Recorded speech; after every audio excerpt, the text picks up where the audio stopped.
Hello everyone, ఎలా ఉన్నారు? రోజు అండమాన్‌ది ఒక వీడియో, ఇంతకు ముందుది ఒకటి వీడియో అప్లోడ్ చేశాను. అదేంటంటే అండమాన్ సెల్యులర్ జైలుకి వెళ్ళొచ్చినట్టుగా. నెక్స్ట్ డే మమ్మల్నేమో హ్యావ్లాక్ బీచ్‌కి తీసుకొని వెళ్లారు అక్కడి నుంచిని. సో, నెక్స్ట్ డే ఫ్రెష్ అయిపోయి, రెడీ అయిపోయి అక్కడ హ్యావ్లాక్ బీచ్‌కి వెళ్ళడానికి ఫెర్రీలో వెళ్ళాలి. మాకేమో నాటికా దాంట్లోని ఆహ్, పంపించారు. చాలా బావుంది. ఎక్స్‌పీరియన్స్ చాలా బావుంది. నాటికా ఫెర్రీలో వెళ్ళామనమాట. ఇదంతా కూడా ఆన్ ద వే. దారిలో చాలా టోటల్‌గా ఒక 80 కిలోమీటర్స్ ఉంటుంది. ఈ పోర్ట్ బ్లెయిర్ నుంచి హ్యావ్లాక్ బీచ్‌కి వెళ్ళటానికి ఫెర్రీలో వెళ్ళాలి. అందులో చాలా రకాల డిఫరెంట్ కంపెనీస్ ఉన్నాయి.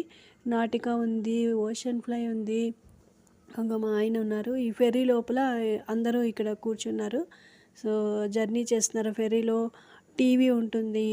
తర్వాత మనకి ఫుడ్ గూడా కావాలంటే ఫుడ్ కూడా తీసుకోవచ్చు. ఎంటర్‌టైన్‌మెంట్ అంతా అనమాట.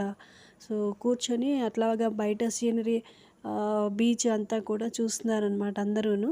కొంతమంది పడుకున్నారు. సో, కొంతమందయితే ఎంజాయ్ చేస్తున్నారు. మేమైతే చాలా బాగా ఎంజాయ్ చేసాము ఆ రోజు. సో, ఫస్ట్ టైము మేమేమో బీచ్‌లో అట్లా వెళ్ళడం అనమాట. మాకైతే చాలా థ్రిల్లింగ్‌గా అనిపించింది. పోర్ట్ బ్లెయిర్ నుంచి హ్యావ్లాక్ ఐలాండ్‌కి వెళ్ళాలంటే ఫెర్రీలోంచి వెళ్ళాలనమాట. సో, అలా ఆ రోజంతా కూడా ఆ రోజు 1 అవర్ పట్టింది హ్యావ్లాక్ బీచ్‌కి రీచ్ అయ్యేసరికి.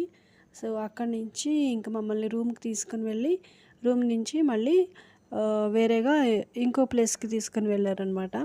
సో, హావ్లాక్ బీచ్ నుంచి మేము నెక్స్ట్ ఆ రోజు అన్ని బీచ్‌లు ఆల్మోస్ట్ ఐలాండ్స్ అనమాట. ఒక ఐలాండ్ నుంచి ఇంకొక ఐలాండ్‌కి తీసుకొని వెళ్లారు. సో, ఇది ఫెర్రీ జర్నీ అనమాట. మాకైతే చాలా బాగా నచ్చింది. ఒక పక్కన సన్‌రైజు, సో, సూర్యుడు అలా పైనుంచి కనిపిస్తూ, తర్వాత ఆ నీళ్ళలోని సూర్యకిరణాలు పడుతూ చూడ్డానికైతే చాలా ఎంతో అందంగా ఉంది. మేమైతే బాగా ఎంజాయ్ చేసాము.